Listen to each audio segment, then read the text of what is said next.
Good evening, everybody. My name is Dave Putson. I'm the convener of Socialist Sunday, and we decided to call this meeting because we felt that it was absolutely essential that we had sort of a conversation about the NHS and who we trust with our NHS, because we've seen so many people sort of talk the talk but not actually walk the walk.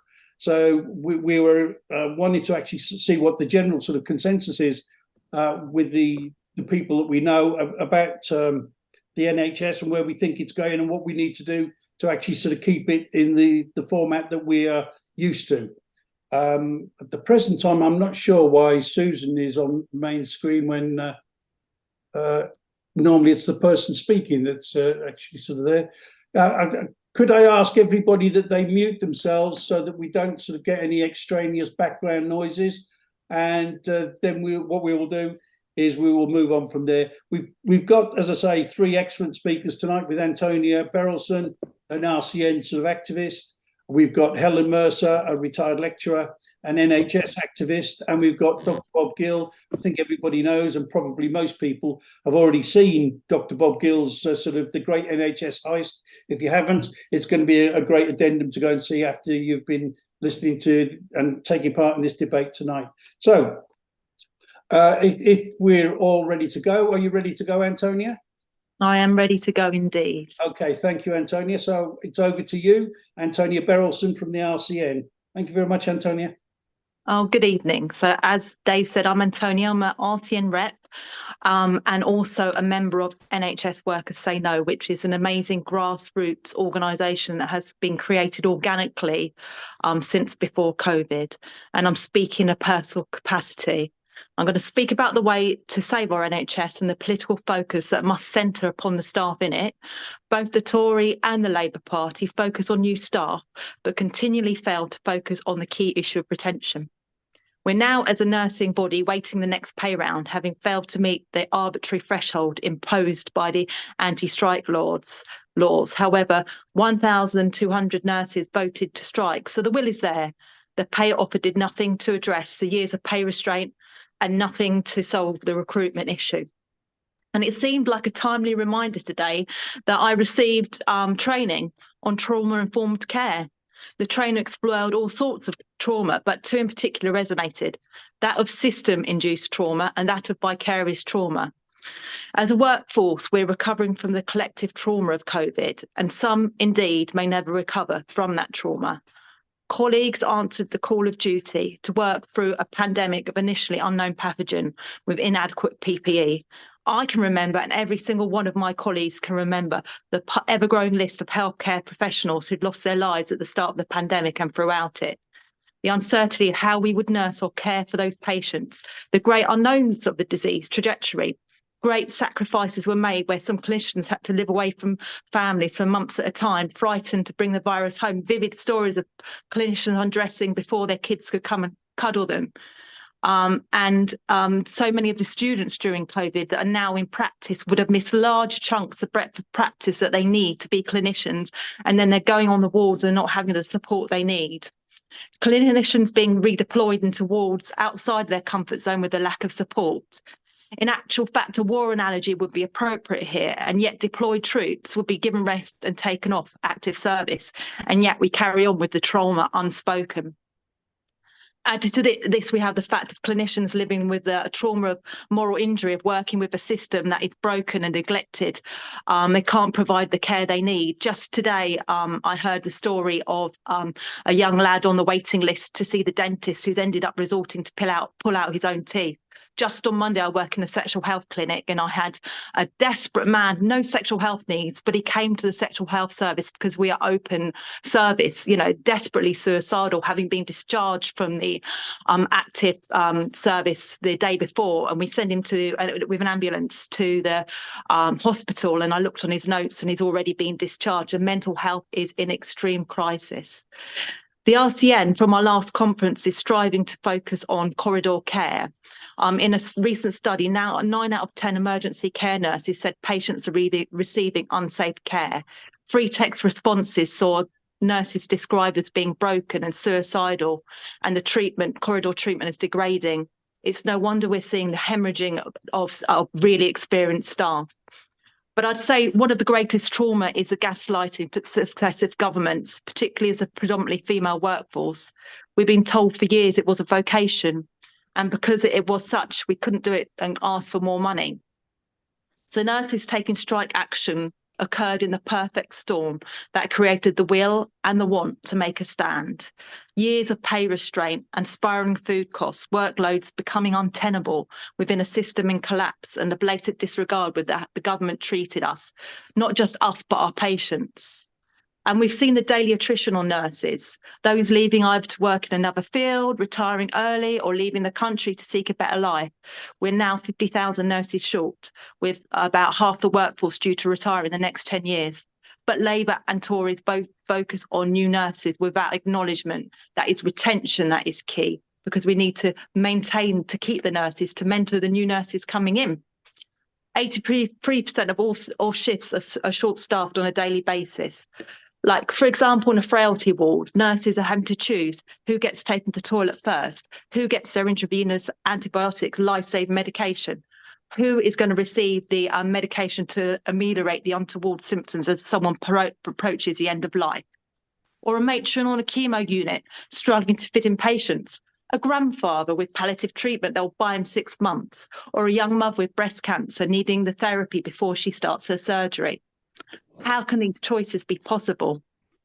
But the all-encompassing trauma, which was an instigating factor in nurses taking industrial action, was the passionate defence of our NHS, as we see its managed decline and creeping privatisation, where the poor languish on waiting lists and the rich pay their way. So not so much a buyout, but a sellout, that those who can afford it opt out, and thus eroding its relevance and reputation. The NHS, which is a system of universalising the best to the barest of minimum safety nets. The Tories are intentionally underfunding healthcare and allowing private interests to extract money from the system. And the current Labour front bench, well, what shall I say about them? They've shown they're failing to listen to working class voices and abjectly failing to read the room, when the only response to the crisis, the only response Wes Streeting is to say is about all the new nurses that they're going to come in. Nothing about acknowledging the need to talk about retaining. They failed to acknowledge both the trauma or listen to our requests for pay restoration. Starmer lacks the vision and bravery needed for our NHS. And besides, can he and Streeting and Cooper be trusted and considered to be good faith actors with their links to private healthcare donors? Starmer lacks the bravery, the cojones, the wisdom to change the narrative. The NHS created, the Labour Party created the NHS in 1948 in similar economic difficulties, to be there for everyone, rich and poor, in times of need, free at the point of use. In 2012, the NHS was the best healthcare system in the world. It may be considered to be more patriotic to renationalise our NHS than the tokenistic Union Jacks at the latest conference. His obsession with growth misses a vital point, that growth can only be achieved with a healthy workforce, a workforce that is able to work because of the NHS, not languishing on waiting lists. Streeting and Starmer use the word reform, and that should strike terror into all of us. Unless they call for an immediate end to outsourcing and to end the use of private provision, this reform will only sicken the NHS further. It is certain that we cannot trust the Tories with the NHS, but the Labour will not provide the change that is needed, not when private healthcare contributes tens of thousands to a campaign chest of the shadow health secretary, a man who stood shoulder to shoulder with activists in the Fair Pay campaign from the RCN, but stands by the private sector as a solution to deliberately manifest NHS woes. And as we said on the picket line, patients aren't dying because nurses are striking. Nurses are striking because patients are dying on ordinary non-strike days. And I myself recently have experienced the stresses of the waiting list while I waited for my own recent cancer diagnosis. And it's given me a renewed insight into how broken the system is, but how wonderful and professional and caring are the people that work within it. And, you know, I was delayed seeing a consultant because the consultant was on the picket line. But I say, what price is that? Someone who has your life literally in their hands. The answer, Starmer Streeting, lies within working with these dedicated professionals and listening to them. It means rolling back the anti-strike legislation. For trauma is manifested by being overlooked and devalued. Invest in the people. As nurses, we treat our patients with dignity and respect as a key tenet. And yet, year upon year, the government fails to give nursing the respect it deserves as university educated, safety, critical professionals, not allowing us to live with dignity. You know, I'm a band 6 nurse, yet my children remember to save the leftovers food because, you know, I simply cannot afford to make ends meet. And how is that right? We have to change the political narrative. We have to say that it is affordable to pay working people a price so they can live with dignity. And so we say to Barclay, and so we say to the Labour Party, we say to Streeting too, listen to us as we speak up for patients on waiting lists. And you'll hear the answer is not further privatisation, as we know will harm our NHS. Listen to us when we say retention is the key, and recruiting new nurses can only happen when restoring the bursary to all healthcare professionals. And listen to us when we say it's not the trans women in women's wards either, nor is the people seeking sanctuary in the small boats that has caused this crisis in the NHS. You know, so I'll end this on saying that, you know, the crisis is manifold. Tonight, I was talking on a WhatsApp group to many nurses in NHS Workers Say No, who are a grassroots organisation, just for examples. And already it's across the trust, nurses are being urged not to test for COVID because they don't want the staff coming to be off because we cannot afford any staff to be off. Every single one of us can give an example where we're failing to give the care that we need to give to all of our patients, and the waiting lists continue. And you know, mental health is paramount. It's so important. I can just give another example today that my friend's brother was actively, you know, very unwell with bipolar. And he was running amok with an axe, actually, and there was actually no beds across the whole country. But this is every day. There are no mental health beds. There aren't enough staff, and something has to be done. And as I have to say, it starts with listening to the clinicians that are on the coalface. Thank you. Thank you, Antonia. Superb as ever. Thank you very much. Really clear, concise and cogent. Thank you. We're going to move on to our second speaker now. Helen Mercer is our retired activist and a member of the Reclaim the NHS. So, Helen, are you ready to speak? Yes, very good. Yes. Right. Yeah, thank you. I'm a member of Reclaim the NHS. I'm not a retired campaigner. I'm retired from work. Yeah. But I'm still campaigning. So thank you very much for inviting me. And I'm a member of Reclaim NHS, but I am speaking personally here today. And I just wanted to make 4 basic points. They're rather long points, so I hope I don't go over the 20 minutes. But you're fine. Anyway, I'll see how it goes. Tell me to shut up. So my point number 1, there's a tendency to make out that privatisation is just one of the elements creating a perfect storm for the NHS, along with underfunding and reorganisations and staff shortages. I firmly believe that privatisation is the driving force behind all of these other things, underfunding, etc. It's designed to degrade and disparage a socialised health system and push people into private insurance and justify the extended use of private companies. I think if you look at this historically, you can see it very, very clearly. Since 1945, all aspects of a socialised economy, public ownership in particular, have been in the firing line from the proponents of free enterprise and the market system. And the NHS, in a way, is just part of it, although it's the one that they're the most careful about dealing with and privatising. Gradually, in the course of the 1950s and 60s, there was a big counterattack mounted, for instance, by the Institute of Economic Affairs, which is a British offshoot of a worldwide organisation founded by Friedrich Hayek, who was Margaret Thatcher's favourite economist. Now, the IEA and other similar think tanks attracted academics who argued a series of things which were geared towards privatisation.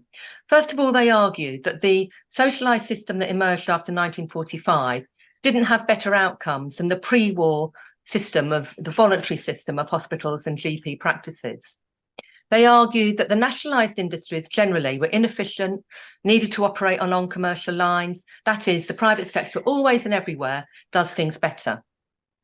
They argued in a very broad sense that state spending itself, in its very nature, it crowded out private investment. So we need to shrink the state. And in the 1960s, the IEA was clearly discussing, quote, a shift in the health from public to private or partly private finance. They were discussing the use of personal vouchers through which people could buy education or health. So the search for ways to increase private involvement, it wasn't just ideological, as all that seems to indicate. It also sprang from what was going on in the economy. The 1970s had seen a profit squeeze, and companies were on the lookout for more profitable forms of investment. And at the same time, there's evidence that by the 1990s, the health insurance market in the United States was saturated. So all those companies were also looking for future ways to expand. And so the public sector, and in particular the NHS, what was it? It was a constant form of income stream provided by taxpayers. And if you could siphon off lots of that into the private sector, well, that was the way of increasing profitability. So what we had was 4 decades of softening up the government, of softening up people against privatisation. And I think by the 1980s, the plans were still vague, but they all put privatisation centre stage. And you only have to read the writings of people like Oliver Letwin and John Redwood to see the whole point of their attack on the NHS, what they called Britain's biggest enterprise. The whole purpose of their attack was to get privatisation in, but you had to do it by stealth. So instead, all the reforms were dressed up as modernising or providing patient choice, but it was all about privatisation. And I think the point to make here is that, as well, the NHS had always used the private sector. In fact, the private sector did very well out of the NHS because the NHS needed buildings constructed. It needed to buy all sorts of equipment. It needed pharmaceuticals. It needed scientific instruments. It even needed things like beds and bedpans and sheets. All these things were provided by the private sector, all these goods. What privatisation they were talking about, and what we mainly talk about today as well, is the privatisation of services, clinical services, ancillary services of catering and cleaning. That's what they want to get privatised. And they also mean things like joint ventures, like the PFIs. And that brings in the private sector through borrowing from the banks rather than from the government. And you do so at about double the cost. That's my first point. Privatisation is absolutely central. Don't get misled by these ideas that it's just one of many. It's a key driver. And my second point is that you mustn't underestimate the extent of the scale of privatisation, because again, we've got deception going on here. One of the reasons that people are able to argue that privatisation is just one part of the problem is because they point to government figures, which seem to show that just 7 to 8% of NHS spending goes to private providers. But a more recent analysis has shown that, in fact, up to 26% of the National Health Service England spend is on all non-NHS providers.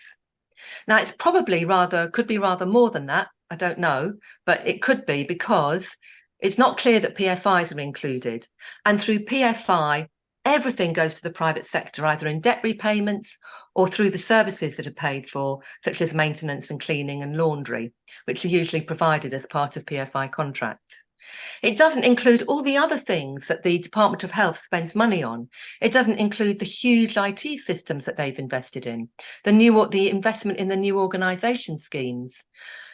Implementing privatisation involves all sorts of administrative expenses, the tendering for contracts, monitoring contracts, legal wrangles, employing consultancies. Marketisation has cost the NHS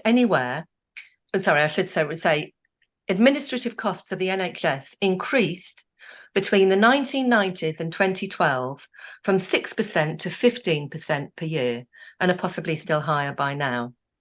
And this means a very sizable proportion of NHS spending goes directly not to the patients, but into dividends and into tax havens.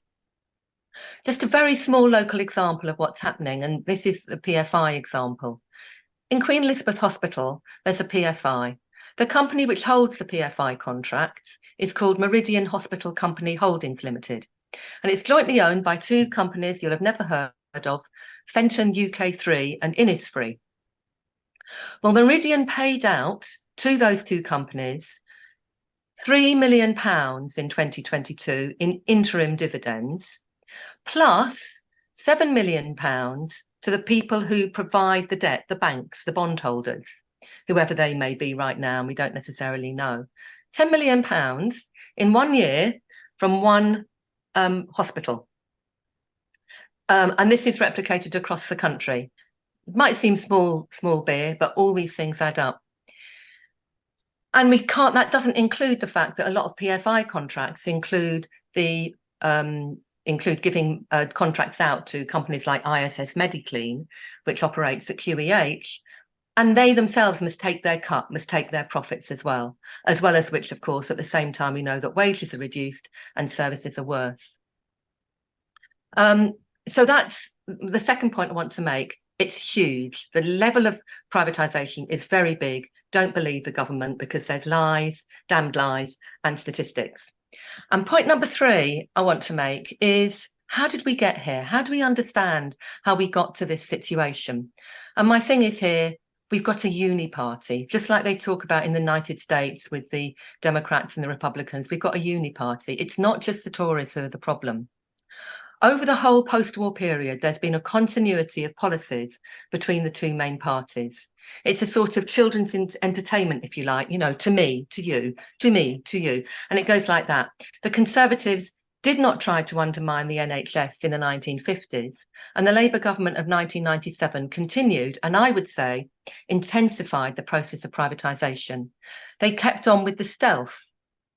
Many of the reforms didn't actually require legislation. They were secured through changes to rules and conditions of service. It was all quite, only the people in the know really understood what was going on. How many of us knew about the Concordat that Alan Milburn came to with the Independent Healthcare Association?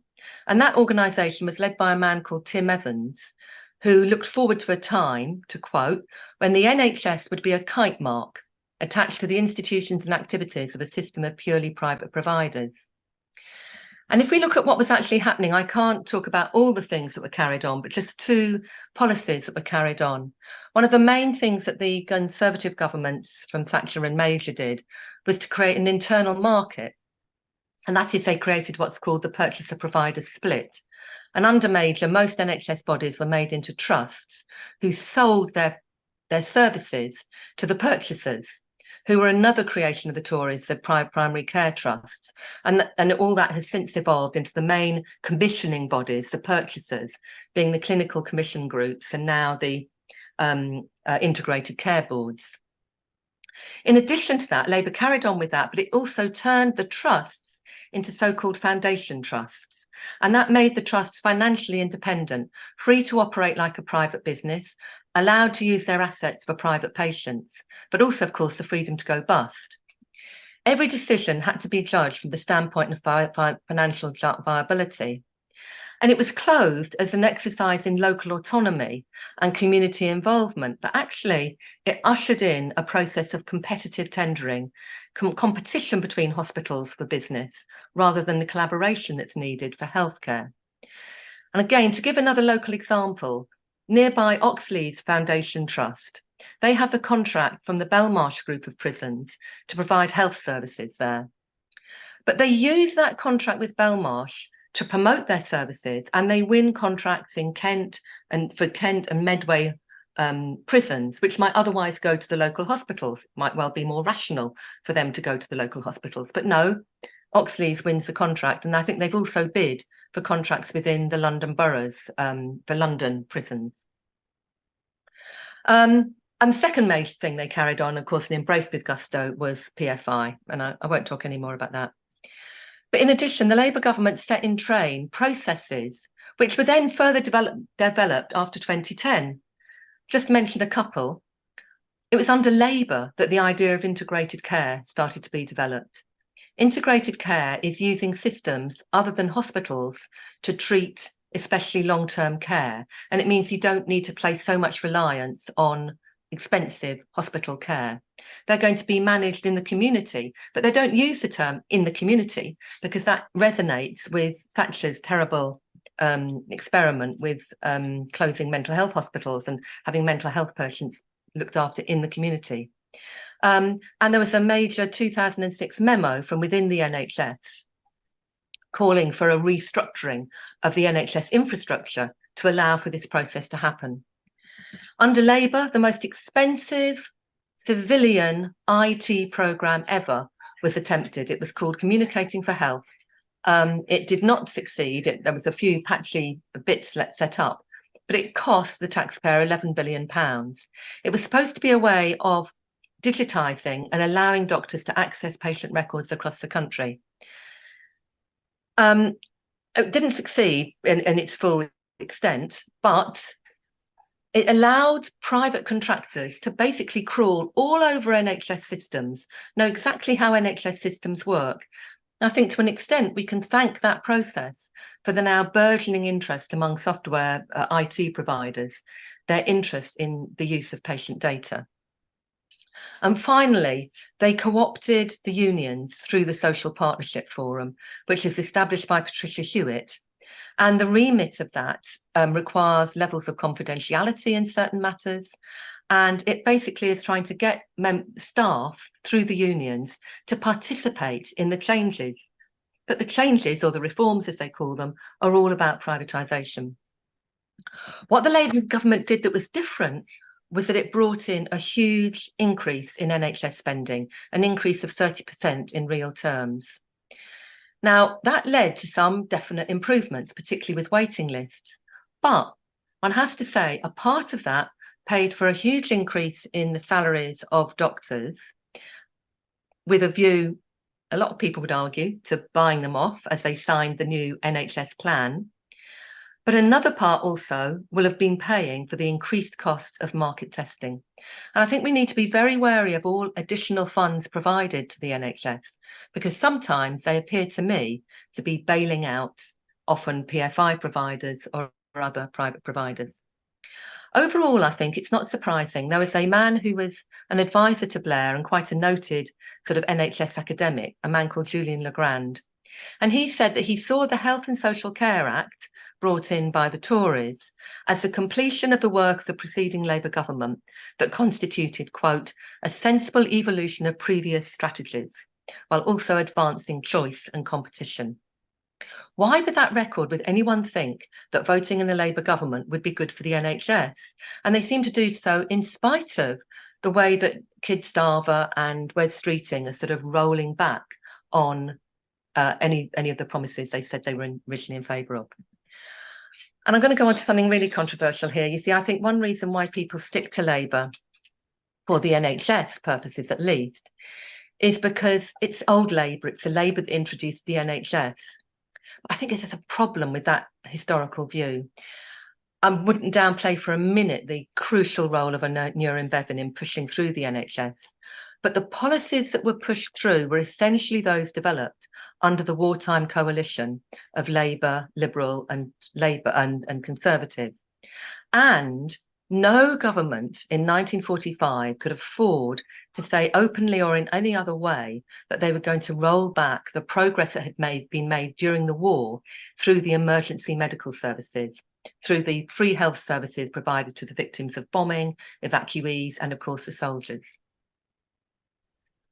I want to move on to my point number 4. And my final point is that, in my experience, if one is convinced of the need to get the Tories out, particularly if it's as a result of any policies they may or may not have on the NHS, it can lead to a distorting effect on campaigns. It leads to a downplaying of the message so as not to rock the boat. And I think it leads to an undue belief in the power of lobbying. in the power of lobbying, particularly Labour MPs and councillors, rather than the focus on broadening and deepening campaigning among the mass of ordinary people. And I think nowhere was that better illustrated in Lewisham. Have I got time, Dave?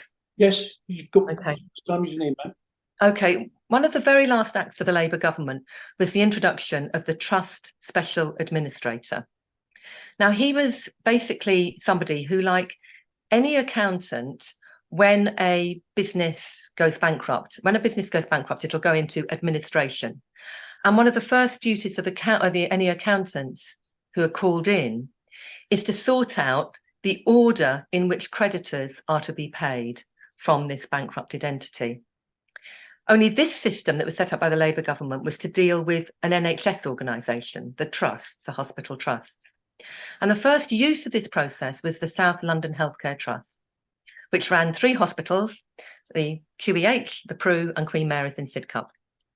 Now, the trust had run into effective bankruptcy, principally as the TSA, the Trust Special Administrators, the TSA's report made very clear, as a result of 2 very large. So the Trust Special Administrator, the basic problem was PFI. And the solution was to run down 2 hospitals, Queen Mary and Lewisham, which did not have PFIs. Lewisham wasn't even in the South London Healthcare Trust, but they were solvent. And they were to be combined with these hospitals that were indebted. So the Queen Mary was transferred to Oxley's. The Prue was transferred to the King's College, came under the King's College, and Lewisham and QEH were combined in a new trust, the Lewisham and Greenwich Trust. But the point is, the whole problem, the crux of the problem, was PFI, and the Labour Party had its fingerprints all over both of them. Now, I was at the founding of the KOMP in Lewisham in about 2011, and that was the main organisation which then went on to form the Save Lewisham Hospital campaign. And I both was part of proposing, and I took on a lot of the administrative tasks of organising the 2 big demos. What I saw in the course of that campaign was that members of the Labour Party, close sympathisers with the Labour Party, wanted, admittedly the right wing of the Labour Party, I don't associate this with everybody, but it was at the heart, they wanted PFI, which was at the heart of the campaign, downplayed. We were told that PFI was just part of the problem. There was a perfect storm coming at us from Tory policies. Therefore, we needed to get the Tories out. That it wasn't PFI that was bad. It was just the QEH PFI that was so bad. And I saw the process by which this grouping would get PFI removed from placards. And instead, the slogan became all about saving Lewisham Hospital. People in the Greenwich campaign tried to point out that the Trust Special Administrator's proposals threaten not just Lewisham Hospital, but also Queen Mary, and we should be opposing the whole thing. The case for the judicial review was prepared through a small, self-selected grouping within the campaign, and they did not challenge the TSA report as a whole. It was all about saving Lewisham Hospital. Queen Mary got left completely out of their concern. That whole campaign was ignored the demise of Queen Mary's. But more than that, I would say the real problem was that the Save Lewisham Hospital campaign was of national significance. It chimed with feelings against PFI up and down the country, and hospitals in many parts could see bankruptcy down the line as a result of their PFIs. We needed to make drawing with other campaigns and spearhead a national movement. But a broader movement against PFI would not be a good look for the Labour Party. And I think that explains a large part of the narrow focus of the campaign. It became, in effect, to me, almost a form of NIMBYism. And it really aided the careers of certain Labour politicians, such as Heidi Alexander. So there's quite a lot of bitterness connected with the final outcomes. Although we saved Lewisham Hospital, great outcome, but we didn't press on. We didn't press on in the way we could have and mobilised more and more people against PFI and by extension against the privatisation of the NHS. So I hope I haven't been too long. I just wanted to summarise, if I may, the points I've been making. Is that okay? That's absolutely fine. I've got to share my screen, haven't I? Hang on. I've got to share my screen somehow. Hang on. There we are. Sorry.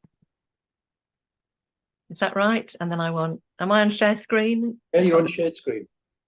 Is that right? Does that work? Yep. Yeah. Okay. I have to minimize that. So I've got 4 points. Privatisation is a driving force. It's very, very extensive. We've got a uniparty operating here, and get the full message across. Don't be diverted in campaigning strategy by the focus on electing a Labour government. Vote Labour if you want to. I'm not telling people how to vote, but don't let it affect the strategy of what we're doing. And in answer to the question of sorry, I'm just going to go back a bit. I can't do it. In answer to who can we trust with our NHS, my answer is Cuba. I think they've got a fully socialised health service there. And the reason why I'm raising it is because when Castro was looking around. Nicholas, can you put yourself on mute, please? Thank you. When Castro was looking around for models for setting up the Cuban system, one of the things they adopted was our system of family practitioners.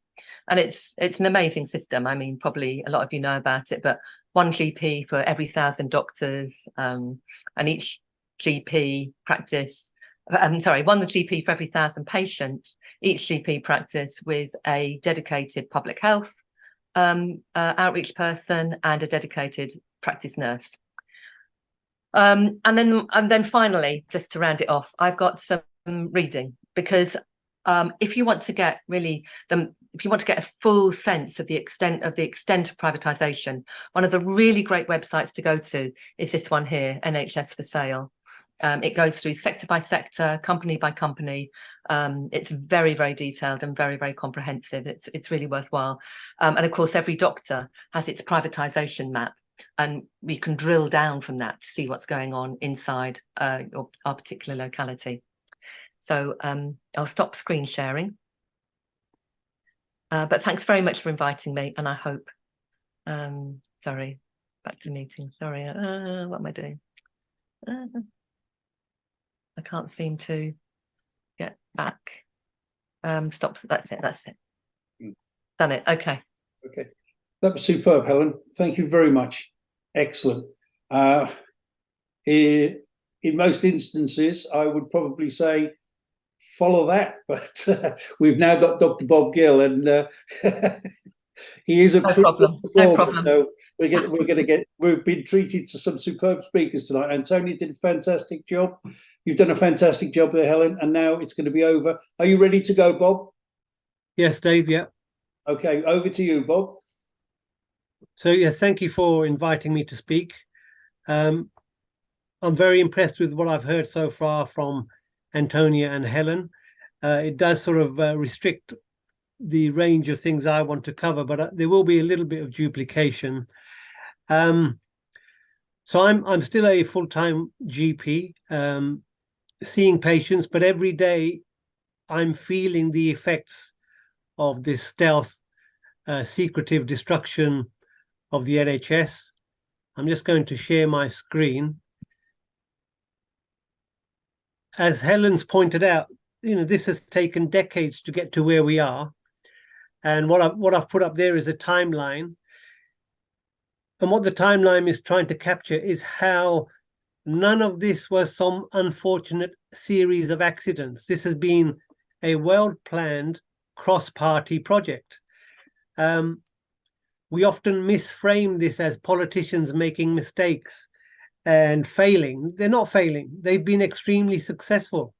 It might have taken them a bit longer than they expected to, but what they have in fact done to the NHS is totally mutated it, totally repurposed it, with the bloated management structure that Helen mentioned, driving up the cost of administering the NHS, the asset stripping of buildings and land through the use of PFI. The other component of PFI was the massive covert bed closure program. For every PFI hospital, the NHS shrank. So now we have a major capacity problem that nobody's wanting to address. Why don't they want to address it? Because the private sector are stepping in. This is a problem which they've deliberately created, for which they had a predetermined solution. What else happened with the series of legal changes? You had the compulsory, what was an artificial phony internal market becoming a compulsory external market in 2012. And the creation of these new insurance-based bodies called clinical commissioning groups. So it's a transitional phase, clinical commissioning groups. We had the re-importation of Simon Stevens, who came back after a decade spent at United Health, America's biggest insurer. And at the helm of the NHS, he produced various policy documents, but reading between the lines, he was giving the green light to the private sector to start creating business cases for taking over more and more function of the NHS. And that was followed by only last year, what I believe to be the final legislative nail in the coffin of the NHS, which was the creation of these integrated care systems. And put very simply, these are new public-private partnerships funded by the taxpayer, run by private corporations, in charge of delivering care for a population of 1 to 2 million. And from the budget they are given, any money they do not spend on delivering patient care will be kept as profit. So these corporations have a fiduciary duty to maximize profit, and that will be done by denying care to patients who need it. To put it more bluntly, that means allowing patients to languish, suffer, and die unnecessarily. This is no political mistake. This is political intent. And it's not a party intent. It's a political establishment attempt at destroying what's left of public service provision and redirecting our tax base into private company profits and shareholder dividend, and let's not forget executive pay. So that's what was the result of all this legislation. So what else are they doing? Well, not only are they transferring the assets and the budgets, but they are de-skilling the workforce. Now, one way of getting rid of experienced, expensive people is to grind them out, as we heard Antonia describing. The moral injury inflicted on people who can remember how the NHS used to function, how it used to deliver high quality care, how the staff got job satisfaction, felt good about what they were doing. Now that is increasingly difficult, next to impossible, if you're running an emergency service like A&E. Once you get rid of the staff, or you treat them so horrendously by stealing a third of their wages over a decade of austerity and not coming up with a reasonable pay settlement, again, this is no mistake. You need to drive out these expensive, qualified people who may have a conscience and may be able to speak out about the decimation of quality. Well, you need to replace them with unqualified people or less qualified people. And that's what this article headline is pointing out from LBC earlier, I think it was this week. So the de-skilling, to put it another way, is a dumbing down of NHS staff. Now, it shouldn't take a genius to work out that has huge patient safety implications. You're going to have people who don't know what they don't know, with a huge blind spot through which patients will be harmed and allowed to die preventably. So that's what de-skilling means. The Health and Care Act that went through last year allows for the deregulation of staff, and that's what these new roles are. They're unregulated. They don't have a requirement to have a certain standard or reach a certain level of performance or competence. So this is a race to the bottom. Now, our allies in this struggle are not just the working class and the poor, because actually those aren't really the targets of the reforms. They are the victims. They will be allowed to suffer and die. That is of no consequence. The target of the reforms is the tax money allocated to healthcare and the growing private insurance market, which has been created by the contraction of NHS provision and the obvious headlines that are in the news about declining quality of service and waiting lists.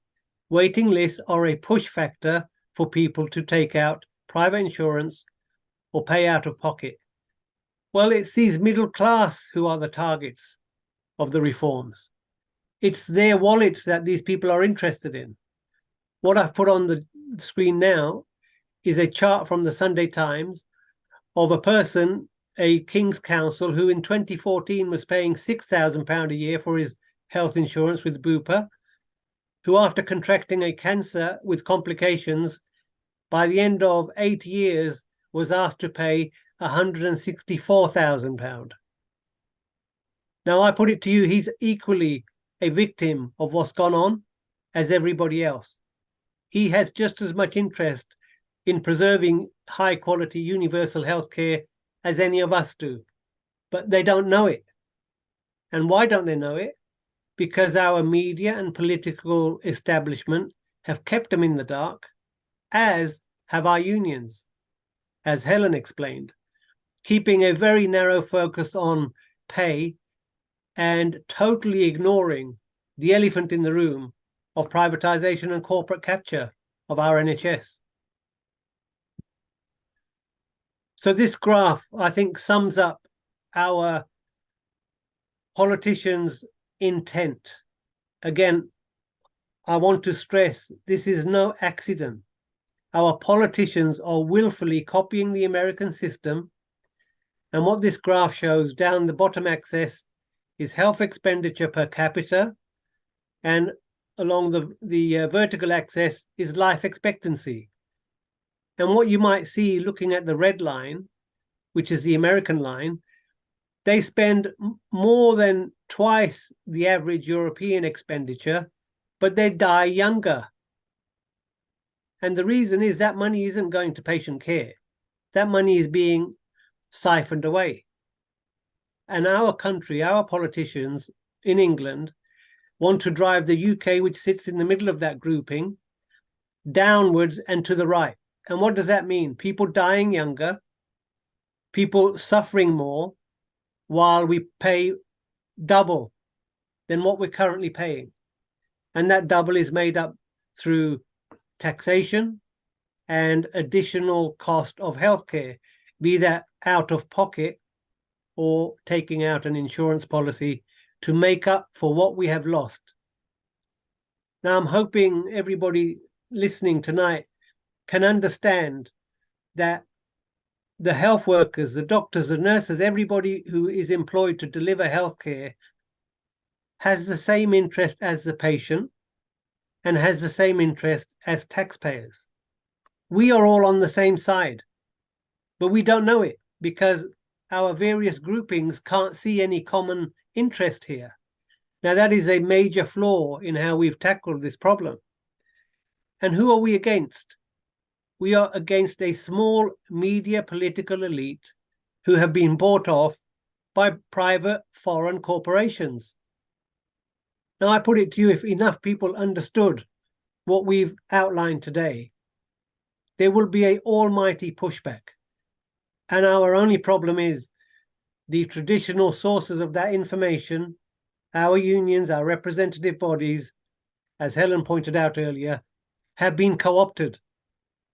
And our challenge, I believe our challenge is to take control of those organizations back from the grassroots and do what they're supposed to do, which is represent their members and act in the public interest. Because what they have signed up to is going to cause not only a lot of human suffering, but it's also an economically self-harming, suicidal act of, vandalism. So I will leave it there. Thank you.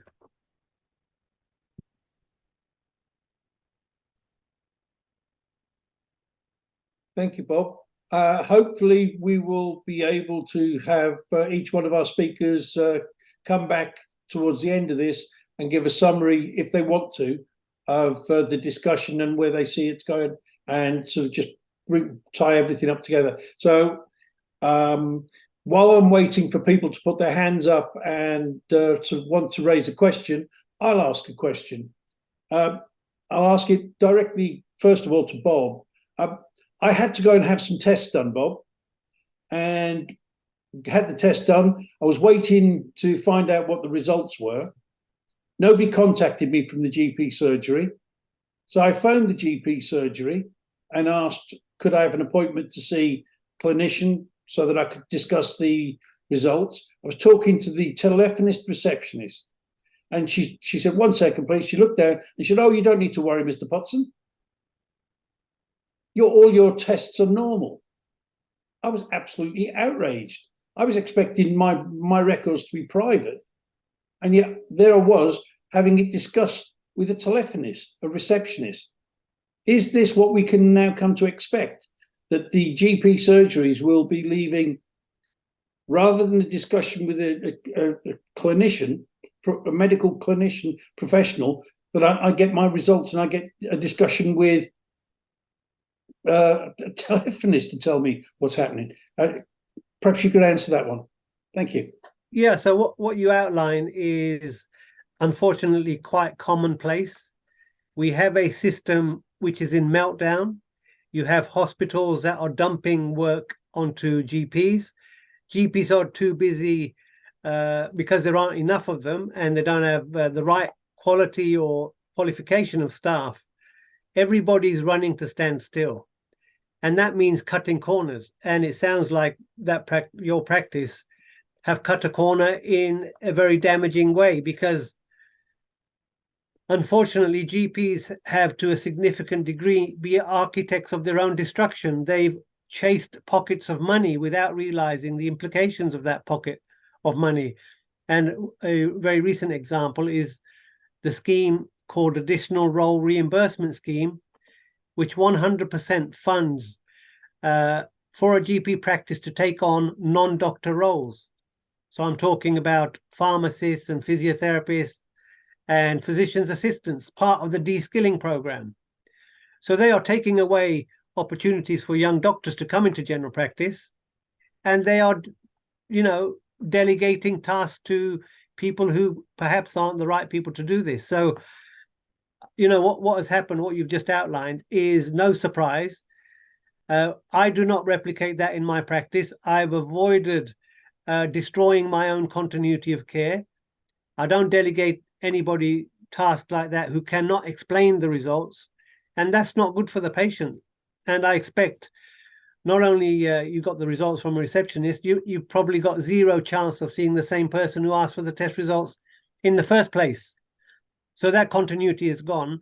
Now that might be a bit unpleasant for you, but think of it in this way. If we are breeding a generation of GPs who are ordering tests, never see patients twice in a row, I put it to you, their knowledge and clinical experience is going to be damaged because they're not learning from what happens to the patient. So the destruction of continuity of care, we know, is associated with higher mortality and higher morbidity and lots of preventable harm to patients. So one point we should be doing as patients is insisting that anybody making a diagnosis must be a doctor. We should not start accepting these non-doctor substitutes as the norm. And I'm afraid that seems to be what's happening. Thank you, Bob. We've got Steve McKenzie's either wanting to make a statement or to ask a question. Steve.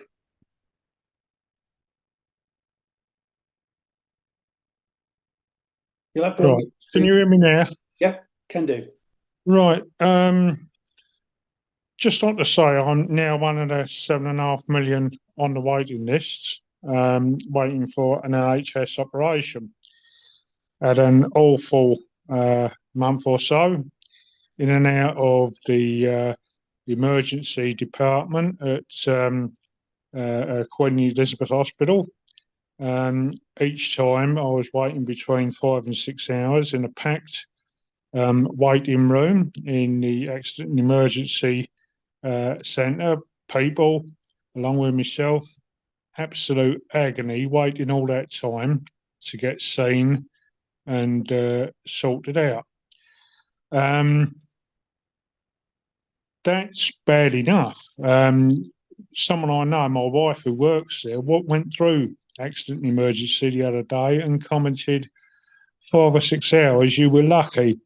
today's wait was 12 hours and 20 minutes. Mentioned that to a friend of mine. I had to take a little boy there the other week. She said, yeah, ours was 11 hours and so many minutes. And you think, my God, this is just absolutely unreal.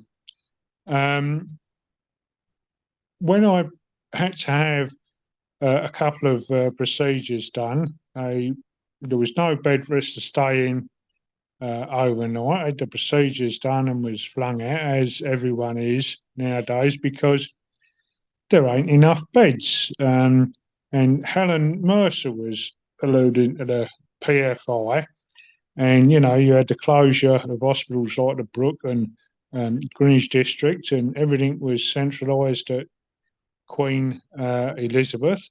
But overall, there was less beds, and we got a situation where we're paying huge interest charges back to the finance industry and on to the firms that built the hospitals or renovated them. Helen also referred to these two obscure firms that we'd not heard of, who is being paid millions and millions and millions to pay out dividends to their shareholders. This is all money that should be going in providing services like more beds in the hospitals, like more doctors and nurses, and should have been used to continue to finance an accident emergency over in Queen Mary's in Bexley. Now, I think if we can get the people, with leaflets and arguments, why are you waiting all this time? Why are people in agony? Why are people dying? Why are people not being treated properly? And explain the reasons and the fact that there would be the beds, there would be the doctors, there would be the nurses, but the private industry, the finance industry, and all these elements are getting the money. I think we might get a bit more of an ear because people, I think, relate to that more. And just on the final point, I'm glad, Bob, that you raised about taking control back in our unions, because if we don't do that, we're finished. And the NHS is finished. The bureaucracy in those unions, the people on six-figure salaries have been clearly bolted off, and it's down to the members to take their unions back. And I think if we are ever going to exert the relevant pressure inside the Labour Party, first of all, we need to take our unions back, and then we'll be in a position to actually start doing that properly. Thank you, Steve. I'm going to go over now to Irene. If Bob, Helen, or Antonia want to come in, then they've just got to sort of raise their hand, and we'll bring you in the same way as everybody else is coming in now. Over to Irene. Hi, thank you very much. I'm just so impressed what an extraordinary and powerful clarification of the situation and how we got here. I mean, it leaves nothing for misunderstanding. Thank you very much for all of the presenters. My question is, what structures can we establish to get this across? The current structures are not serving us well. Those of us who are interested can find this out, or not even all of us who are interested, just some of us who are interested can find access to this explanation of the situation. But even that's not uniform. So for me, everything that's been said is so important. But the next issue is the how. The how do we promote this? That's it. Thank you. And thank you, everybody. Thank you, Irene. I'm going to go to Mary W. now. Mary. Thanks. I want to echo what Irene said. It's been absolutely brilliant. The speakers were fantastic. It's really refreshing to hear people talking about the elephant in the room and not just saying it's underfunding. And there is a Unite Community WhatsApp NHS subgroup if anyone wants to join that. But someone sort of recently said to me that we should be grateful for having the NHS and we shouldn't complain about waiting in A&E for hours and all those things, because their relative is in America and they have to take people around charities to get the care they need because they don't have any cover. And I disagree with that. I think we should be protesting every single incremental change, because otherwise, if we don't, which is what we have ended up with, you wake up the next day and you find we've got that American system and we're having to go to charities. And that's exactly what's happening. 7.8 million people now on waiting lists, and they're having to try and look for other alternatives. If they can afford it, they'll go private, and otherwise they're just going to suffer. So my question was similar to Irene's: how do we build that mass movement that, you know, to get people to pay attention and fight back for to demand reinstatement of the NHS? Thank you. Thank you. Going to go to Ferdy and then Antonia. So Ferdy, sorry, the chat keeps on calling you Fred. I write Ferdy and then it says Fred. Sorry, Ferdy. That's okay. Thank you. Now, first of all, thank you to all the speakers. It's excellent. A lot of knowledge that really people do not possess, and that's part of the reason for the problem. Now, we should be grateful that we don't have the worst health service. There is another health service which is worse than ours, and that's the American health service, basically. And that's exactly where we're going, I believe. Now, and this is political, it's economic, it's ideological.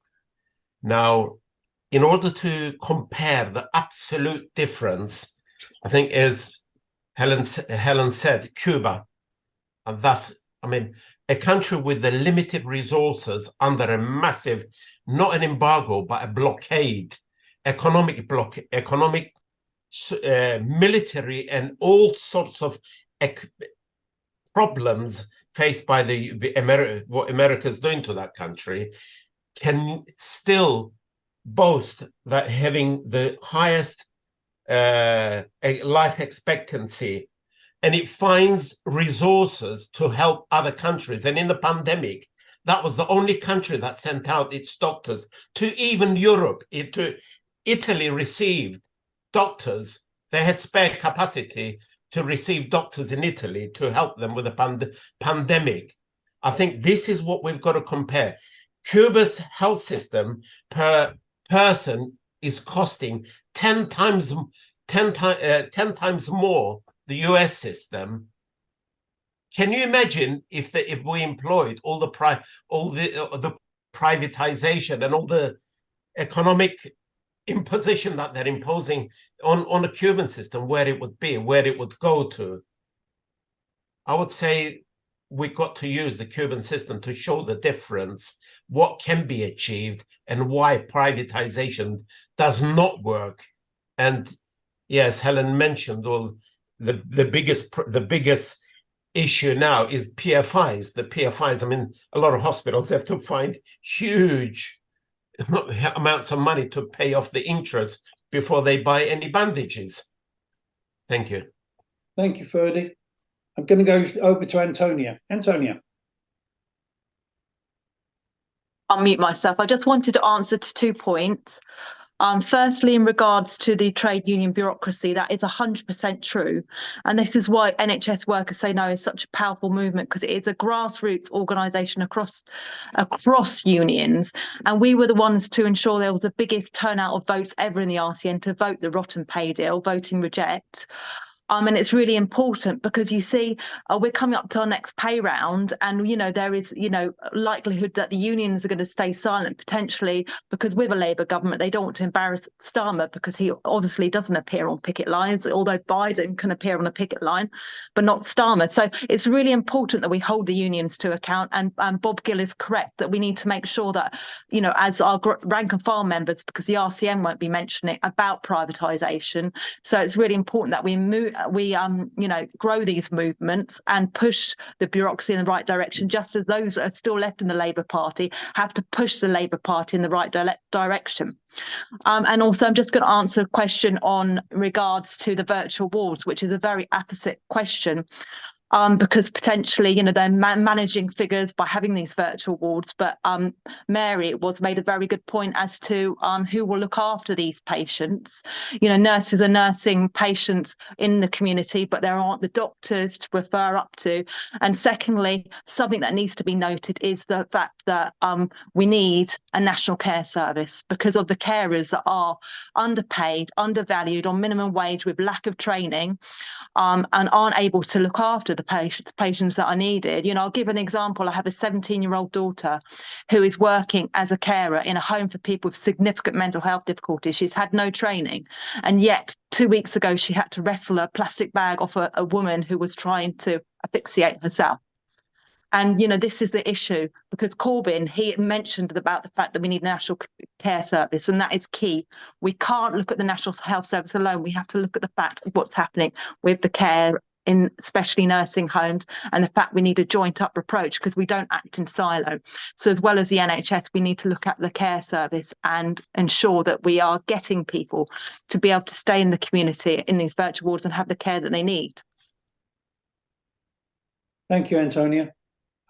Whilst I'm waiting for the next person to put their hand up and sort of make a statement or an observation or ask a question, I'll refer you to the comment that's made in the chat from Nicholas C. And he says, not sure if it was mentioned, have people seen the anaesthetists Royal College has voted against expanding the underskilled roles that are being imposed in that area? And he provides a link to that. And I'm going to go, Helen's raised her hand, so over to Helen Mercer. Helen. You have to unmute, Helen. Okay. Just to reply to some of the things, I absolutely agree. The National Care Service is really crucial because, it's all privatised, been completely privatised care. It's all private care homes. So it's another way in which, this fragmentation occurs.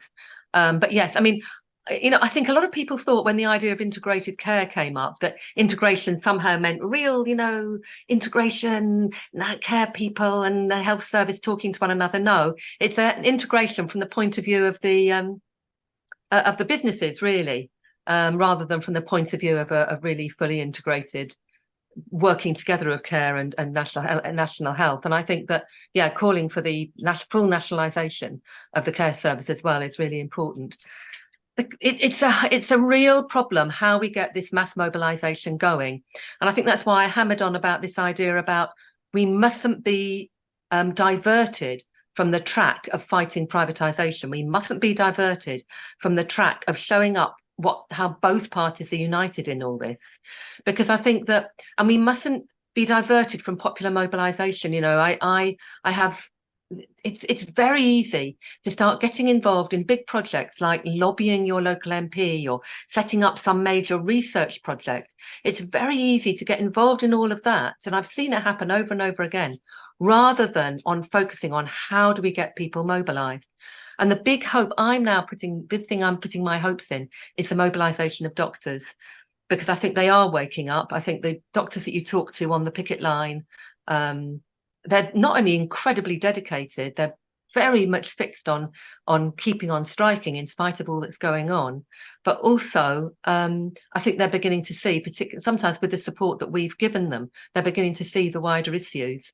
And I think that, an organisation like Every Doctor has got the outlook in some ways to enable it to provide that sort of political mobilisation of doctors. And then obviously with a group like, NHS Workers Say No, if that could all be united together, I think that could be immensely powerful. That, us supporters, we can only do so much. It really does need that from the unions and from the health workers. Thank you, Helen. I'm going to go to Francis now. Francis.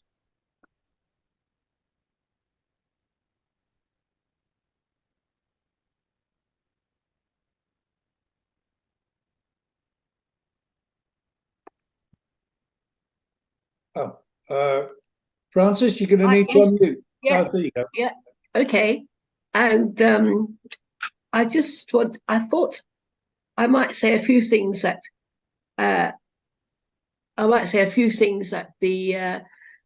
that as patients, because somebody did mention it during the discussion that the PFIs closing hospitals, but this is deliberate. And if you went up and down the country, they closed so many hospitals.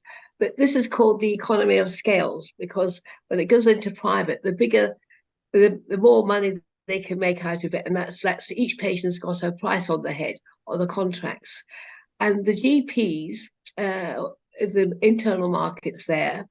But what happened was the GPs now have a complete responsibility for the patients, but more than they did before, because before, when they were referred to a consultant, a specialist, orthopedic or whatever, if there was any other problem, it was looked at by or referred to either an outpatient's clinic, which was relevant to that patient, or if you're on the ward and you had a cardiac and they found you had a bladder problem, again, they called over the colleagues, and it was either sorted out then. If it wasn't urgent, they got an appointment.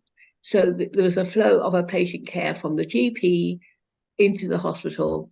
But now you can only go in for one problem because there's a budget on your head. Each area now, medicine, is broken up. In fact, they're not even interested if you've got something else, because their budget will not allow it. Therefore, the fragmentation of health, to me, is a very serious thing. And the other thing, and if you could explain this to the patients, is the reasons why things are happening is because of how they've altered the care that we used to receive, and the ability for the professional nurses, doctors, whatever, midwives, cannot do as what they used to do because of the way it's broken into deliberately for privatisation. And Helen mentioned about when the NHS started, we had beds, bedpans, and equipment. That is true, but you'll hear people say now, well, it's better for the scans to be done by private companies, more efficient.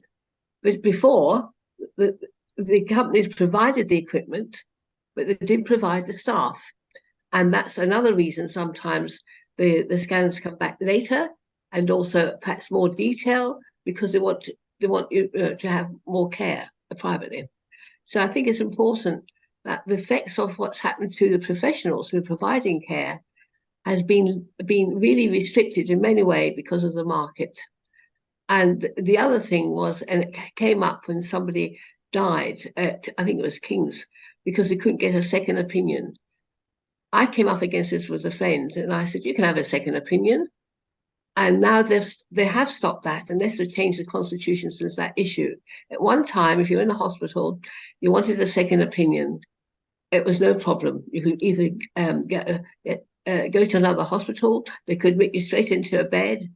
That cannot happen now. It has to go back to the GP. And that was why there was a problem with that young child who died. So the system has changed. And going back to the GPs, just one thing, in Greenwich, we had 45 practices. We've now got 28. And there used to be a ratio of 1,800 to 2,000 per full-time GPs in each practice. There's no ratio now. So it's important for the private sector to have as many patients as possible, because of what they receive for each patient care. It depends on the age and whether they get vaccines or not. So the more patients on their books, the bigger the profit. So it doesn't matter about us. And I think it's understand, as you as patients, and when you talk to other patients, I think it's quite useful to understand why what's happening to you, because it's important. And the final thing that Antonio said, this virtual wards, I'm horrified, because when you really look at it, who's paying the electric? Who's paying for, who's cooking for them? Are they getting good nutrition? Who's doing the washing? It is not good care because they're not even care at all now. As Steve said, you get put out very, very fast. And therefore, we have lost, a lot of nurses don't know about care, and it's not their fault. It's because of the system.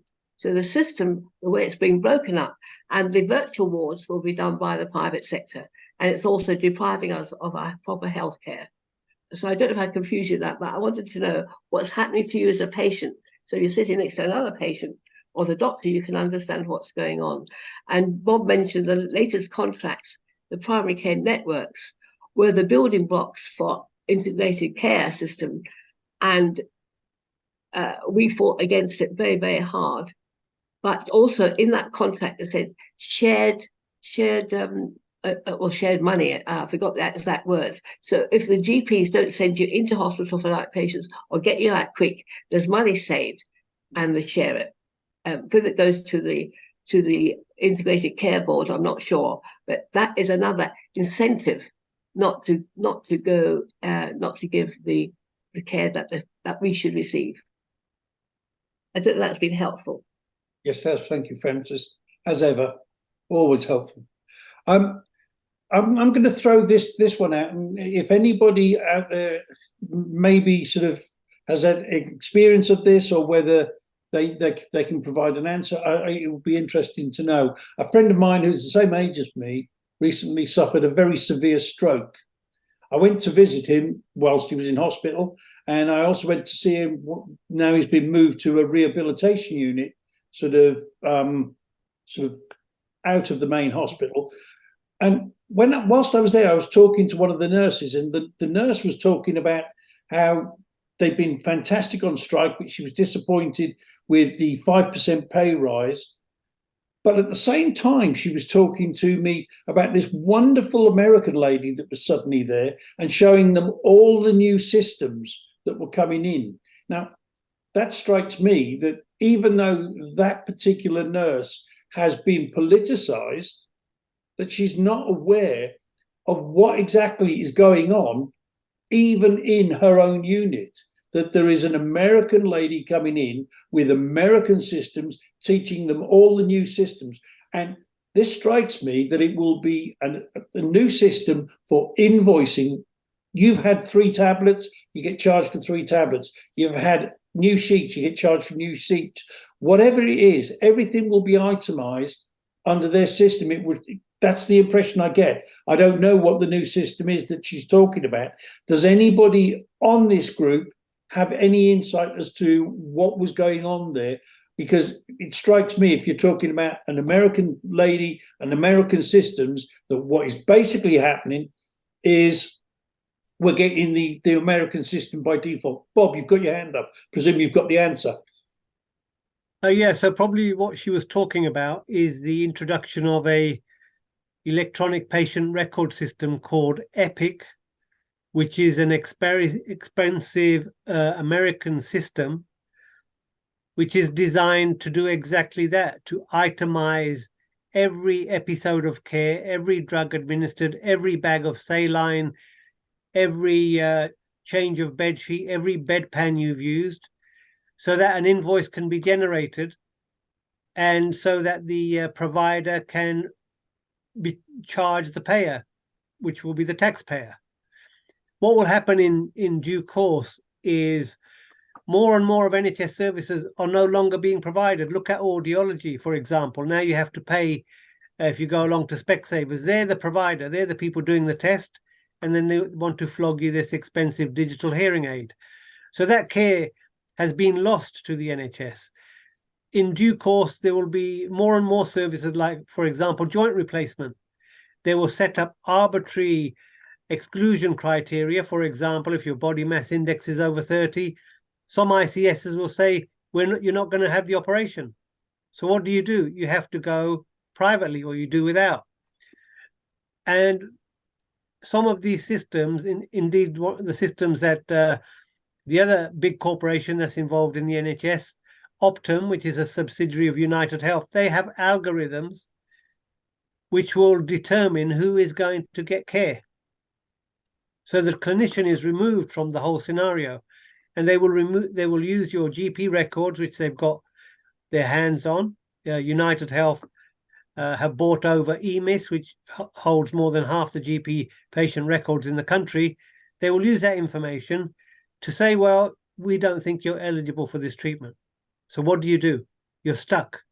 So that's how they will price people out of care and exclude them out of care, driving them either to have no treatment or into the arms of the private sector. So that's what's going on. Just a word about care in the community or virtual wards.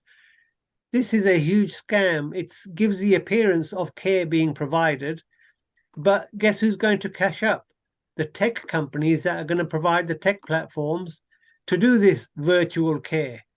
In my experience as a GP in my practice for 20 years, I've seen the total decimation of community care services. Recruitment in district nursing is worse than general nursing and worse than the doctor recruitment. So they're like a 50% short of staff. I don't know who's going to be providing this virtual care.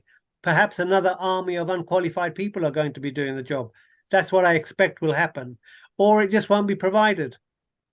So you can rig systems, you can write software which will underreport when interventions need to be taken place. So you can fix it, you can rig it. Let's not forget the whole NHS has been corrupted from the top. The people instigating all these reforms are coming from the banking sector, they're coming from the management consultants. I haven't come across one senior manager who gives a toss about patient care or restoring the NHS as a public service. They don't care, and they're selected on that basis. So you have this rotten leadership which controls what happens on the wards, on the shop floor, through either incentives for promoting people who are on board and disincentives, threats, coercion, intimidation, exploitation of anybody who speaks out. So, it's very difficult to, if you don't have the backing of a union, you're stuffed. And if your union is quite happy to grass you up to the management, then you're up creek without a paddle, right? So these are the sort of things that are going on. And none of it is by accident. If you were a government wanting to privatize the NHS, you'd make sure you've got a corrupt, compliant leadership in place. These are the obstacles we face. And in terms of how do we organize, I think the junior doctor strike is encouraging. Their messaging needs to get tougher. The union memberships need to realize their leaders are letting them down and do something about replacing them. But there's no substitute for getting the word out and engaging as much as people can in terms of opportunities to get on talk radio or LBC or whatever, because we're in a propaganda war and we're losing because we don't have enough infantry doing the work. People lack the confidence. And hopefully meetings like this will give people confidence to speak up at every opportunity. Thank you, Bob. I'm going to go over to Antonia because she's got a hand raised. Yeah, perfect. I was just going to talk on two notes what you were saying. Number one, that is key why as the nursing union or all unions just failing to look at broader issues, just focusing on pay.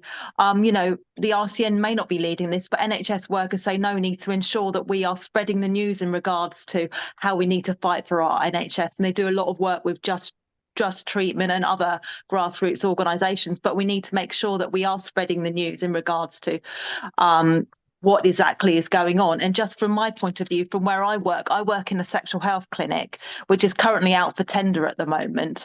But what has happened recently is that we've taken on a new system, which we didn't have any say in the matter. Now, normally in a sexual health clinic, you will have health advisors who will do contact tracing. When someone has a positive test for chlamydia or gonorrhea, you will get the information, you'll speak face to face or phone them up. And in that way, we have had some really, really good outcomes. However, now, as part of our going out for tender, we have just bought a system, a computer system, which does it, which we can't access the details ourselves, and we just have to pass it on to the partner notification. And that just shows how across the board, you know, we are working in silo. And I think that is what the grassroots of NHS workers say no, that we are piecing the puzzle together as clinicians, just seeing how far the privatisation has happened, because they're keeping it deliberately ignorant, so we can't fight.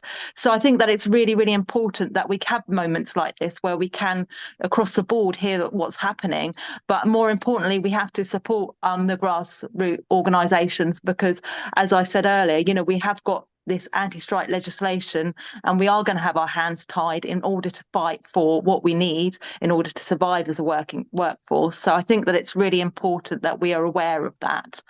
And just to say another thing about virtual wards, I work, as well as a sexual health, I work as a hospice nurse at the weekends.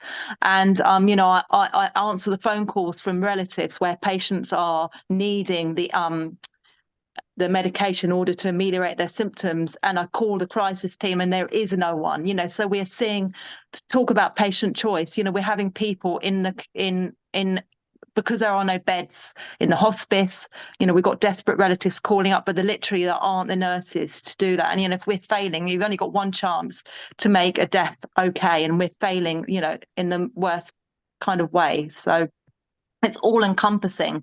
And it's really important that we're gathering this information to spread across to people who might not be aware of exactly what's going on. Thank you, Antonia. I would urge people to sort of have their say now. Nobody's got their hands up at the moment. I'd also suggest that people have a look at some of Nicholas C's comments in the chat. He's put some really interesting stuff in there, and I think that would be well worth sort of reviewing. Irene suddenly put her hand up. Irene, over to you.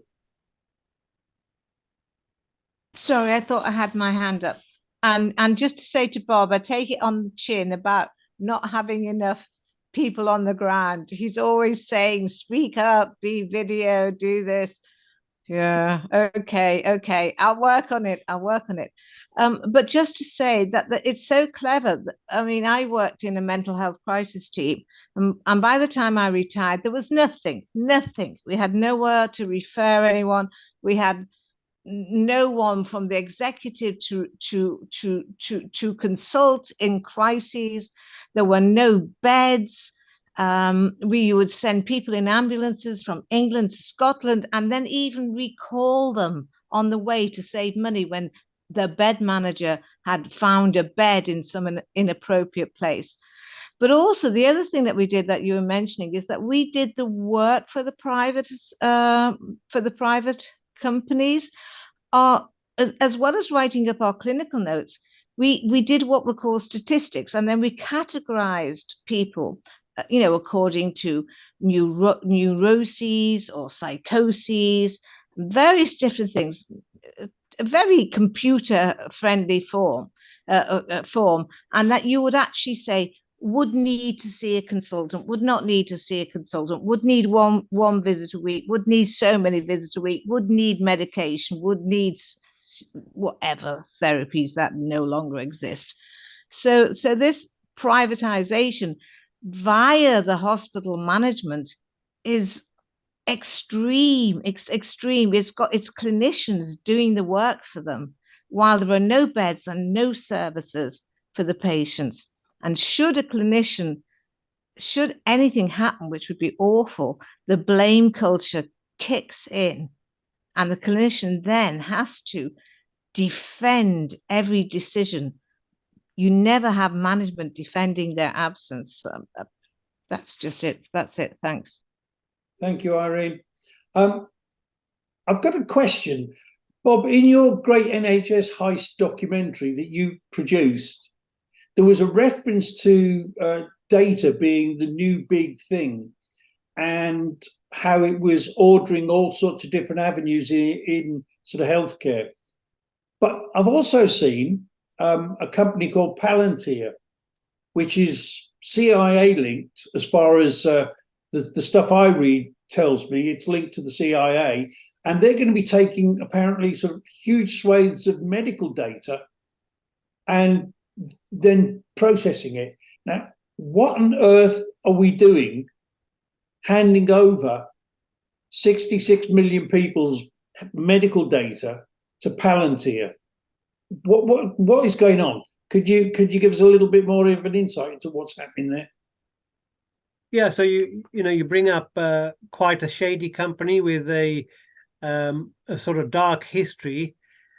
The NHS doesn't really need to get into bed with these other organisations. They had what was considered the world's best data set in healthcare, and we have enough talent in this country to be able to use that for the common good. But we don't have governments that are serving the public interest. All they're wanting to do is give away our assets to companies like Palantir, who will find a way to commercialize that data. That's one aspect of it. The other aspect of it is, how could this be used for our current drift to an authoritarian surveillance state where you're not allowed to strike, you're not allowed to speak up freely, and you're being surveilled everywhere. To what element will our health data be part of that structure as a part of a control mechanism? Your guess is as good as mine, but certainly the direction of travel is not very good, even if you just consider private foreign companies exploiting the data for their own commercial gain, and we yet again get fleeced. So this is the obvious threat, but the ones that aren't so obvious, which involve what the deep state is doing, what government and corporations getting into bed together, scratching each other's back, what they're up to, we don't know. But there are groups that are looking at this. One of the groups is called Med Confidential, and they've been, keeping a very close eye on what these companies like Palantir are up to, and speculating as to what they might be doing with our data. So people should maybe go and look them up. Thank you, Bob. Well, nobody is indicating that they've got anything more to say on this, and we've been going for an hour and 40 minutes now.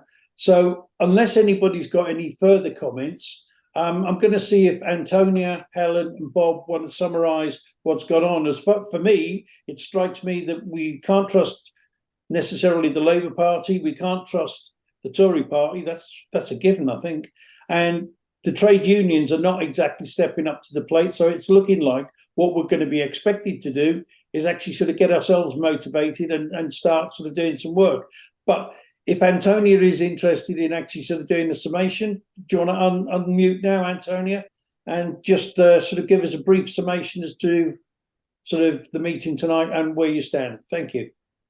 Yeah, absolutely. It was fantastic to hear all the comrades speaking, and it emphasised my want to work as hard as I can in regarding to spreading the word about what's going on within the NHS and working as a campaigner. And it's crucial that we have these spaces where we can see what's going on and, ensure that we are working together like that. And yes, the Labour Party will not necessarily have the solutions, but it is all of us, the working classes, standing united, because what is happening now, as we saw within the Tory party conference, is scapegoating, finger pointing and trying to divide us. And it's more crucial than ever that we stand united. And within our unions, we need to push the leadership, we need to push the bureaucracy, and we need to ensure that we are speaking out. And going forward in the future, I will ensure that I will be spreading the word, and it's been crucial, as I said, being a patient and just seeing literally there is no give in the system, whereby, I was awaiting a biopsy and the surgeon was on bereavement leave, but there was absolutely no one to take the place, and I'm a nurse struggling within the system. So it's important, it is an existential fight that we are having right now. And it is crucial that we do not let up, that we gird ourselves for more action and continue to fight right until the end. Thank you. Thank you, Antonia, and thank you for your superb contributions tonight. It's been absolutely amazing. Thank you. Helen, did you want to sort of make some offer of summations? I haven't really got anything more to say. I think Antonia said a lot of it, and Bob and other people have have said everything there is to be said, really. I mean, on the Labour Party, I've given up. I will not vote for Keir Starmer. I absolutely will not. What comes of that, I don't quite know, but I think he's a dangerous man. That's my so controversial, but that's my main thought. And yeah, I'm really keen to link up with people like Antonia, and I think people like Every Doctor and Bob Gill, Your NHS Needs You, and all of these groups. I mean, I think if we can come together and make privatisation the message, and really try and build those links, I think we might find there are more people out there than we realise. Thank you, Helen. Thank you for your superb contribution tonight. Really, really useful. Thank you so much. And we'll go over now to Bob. Bob, do you want to sort of make some summation comments? Yeah, just to say, generally. Yeah, just to say, it's important as many of us as possible inform ourselves and inform others. Raising awareness is our biggest weapon. At the moment, thanks to unions and the media and government, the understanding of what's happened is minimal. So that's where we need to focus. And as Helen just said, happy to work with other groups who are genuinely intending to reverse what's gone on and bring, renationalize our NHS. Nothing else will actually do. As for the political parties, none of them can be trusted, as we've heard today. And perhaps I understand. I was at the launch of a group called For the Many, who were looking to, invigorate grassroots activity. Maybe one of the activities could be to look to stand independent people against Labour and Conservative up and down the country. That would be a dream if we could unsettle the political establishment whilst we also campaign against what's going on to our NHS. Thank you, Bob. Well, I'd like to thank everybody that's been here tonight. I'd like to thank our three excellent speakers, superb sort of contributions all round, I think. And I just as a final note, you will be able to find the entire sort of meeting tonight on our Socialist Sunday YouTube channel. And we'll also be taking sort of clips from it and placing them up on the Socialist Sunday YouTube channel as well. So thank everybody for attending tonight. It's been a really, really sort of good meeting. And well, I think we can sort of say thank you very much and good night.